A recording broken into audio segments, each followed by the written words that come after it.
ईद उल अजहा के मौके पर कुर्बानी के लिए इस्तेमाल होने वाले औजारों और अंगीठियों की कीमतें आसमान पर पहुंच गईं। सुन्नत इब्राहिमी अदा करने वाले शहरी परेशान हो गए। तफसीलात जानते हैं दुआ गफार की रिपोर्ट में।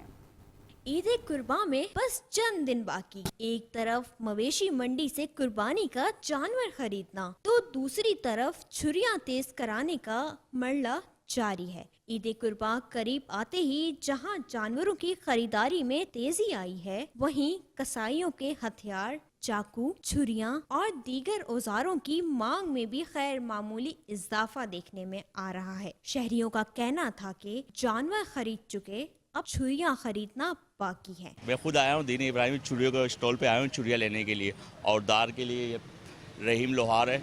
माशाल्लाह सबसे फेमस दुकान है रहीम लोहार के नाम से। छुरियों के दाल लगाने, छुरियाँ लेके आया हूँ दाल लगाने के लिए, और कुछ ख़रीदारी करने में आया हूँ। छुरियाँ भी पसंद करूँगा, देखूँगा कौन सी छुरियाँ है।